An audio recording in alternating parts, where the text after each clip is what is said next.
निलंबित आईएएस और मनरेगा घोटाले की आरोपी पूजा सिंघल को सुप्रीम कोर्ट से जमानत मिल गई है। बड़ी खबर इसलिए है क्योंकि सुप्रीम कोर्ट से उन्हें जमानत मिली है। इससे पहले हाई कोर्ट लगातार उनकी जमानत याचिका खारिज कर चुका था और जिसके बाद उन्होंने मानवीय आधार पर अपनी बीमार बेटी का हवाला देते हुए अंतरिम जमानत की मांग की थी, जिस पर सुप्रीम कोर्ट ने उन्हें जमानत दे दी है। और अब बताया जा रहा है कि वो दिल्ली रवाना होंगी और अपनी बेटी की देखभाल कुछ दिनों के लिए करेंगी।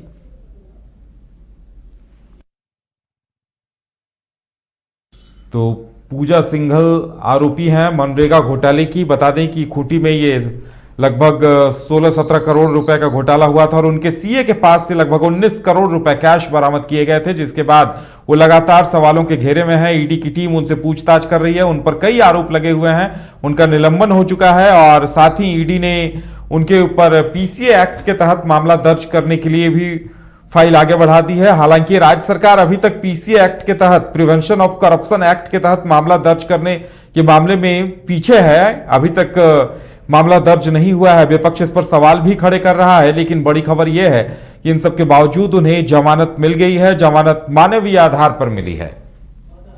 और ज्यादा जानकारी के लिए इस वक्त हमारे साथ हमारे संवाददाता मदन जुड़े हुए हैं। मदन, क्या कुछ अपडेट मिल रहा है पूजा सिंघल की जमानत को लेकर? जी बिल्कुल, देखिए जिस तरह से लगभग 6 महीने से अधिक का वक्त पूजा सिंघल ने होठवार जेल में बिता दिया है, तो ऐसे में अब ये उनके लिए बड़ी राहत है कि सुप्रीम कोर्ट ने उन्हें अंतरिम जमानत दी है। 1 महीने के लिए अंतरिम जमानत सुप्रीम कोर्ट से उन्हें मिली है, लेकिन आधार बच्चों के देखरेख के लिए मिला है, क्योंकि जो जमानत के आधार बताए गए हैं कोर्ट में वो उनकी बेटी की तबीयत खराब होने को बताया गया है। तो हालांकि पूजा सिंघल अब दिल्ली में 1 महीने तक रहेंगी। उन्हें जो अंतरिम जमानत मिली है उसमें शर्त है कि वो दिल्ली एनसीआर से बाहर नहीं जा सकते, लेकिन ये उनके लिए बड़ी राहत है, इसलिए क्योंकि जो जिस तरह के ओहदे पर वो थी, जिस तरह के पद पर वो थी, और ऐसे में उस पद पर रहते हुए जो मामले दर्ज हुए थे मनरेगा घोटाला के मामले में उन्हें जेल जाना पड़ा। हालांकि अब इसमें मनी लॉन्ड्रिंग के मामले भी जुट गए हैं और अवैध खनन के मामले भी जुटते चले जा रहे हैं। अब ईडी के वो गिरफ्त में है, तो ऐसे में हम ये कह सकते हैं कि पूजा सिंघल के लिए बड़ी राहत है और वो अब दिल्ली में 1 महीने तक अपना समय बिताएंगे, अपने बच्चों के साथ समय बिताएंगे।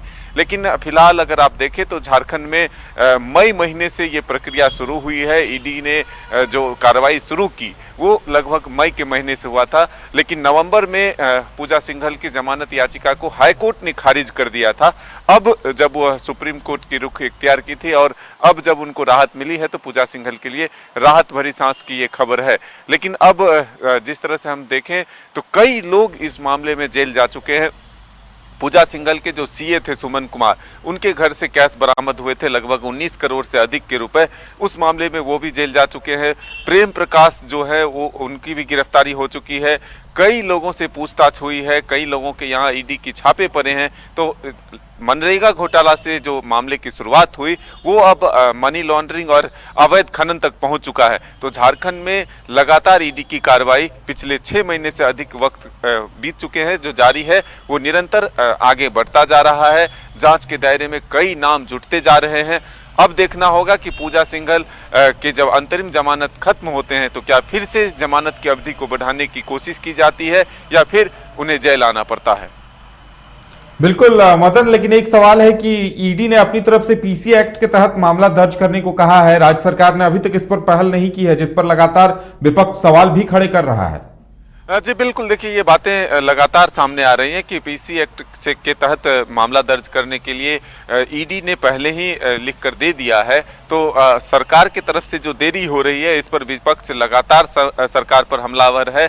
और जब सरकार के 3 वर्ष पूरे हो रहे थे उस दौरान भी जो दीपक प्रकाश हैं बीजेपी के प्रदेश अध्यक्ष, उन्होंने प्रेस वार्ता कर ये पूछा था कि सरकार बताए कि भ्रष्टाचारियों को वो संरक्षण दे रहे हैं या नहीं, क्यों नहीं पीसी एक्ट के तहत मामले दर्ज किए जा रहे हैं, आखिर किस वजह से देरी किए जा रहे हैं। पूजा सिंघल के खिलाफ जब पीसी एक्ट के तहत मामला दर्ज करने के आदेश आ चुके हैं तो आखिर देरी किस बात की। तो ये सवाल जरूर है कि विपक्ष लगातार सरकार पर सवाल खड़ा कर रही है और सरकार को घेरने की कोशिश कर रही है कि पूजा सिंघल के प्रति इतनी सहानुभूति क्यों है। जब वो अपराध किए हैं तो उन पर यह मामला दर्ज होना चाहिए।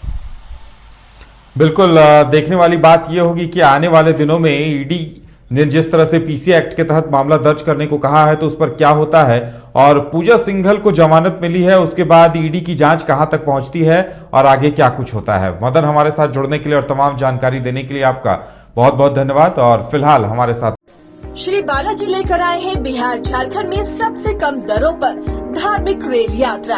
श्री बालाजी धार्मिक यात्रा के अंतर्गत उचित दर पर करें 4 धाम यात्रा के साथ ज्योतिर्लिंग यात्रा, वैष्णो देवी यात्रा, रामेश्वरम धाम यात्रा और नेपाल विदेश यात्रा। राजस्थान यात्रा के माध्यम से खाटू श्याम बाबा के दरबार में दर्शन सहित संपर्क करें समृद्धि complex, Harmu road, Kishorganj chowk, Ranchi. Phone number 9122760999।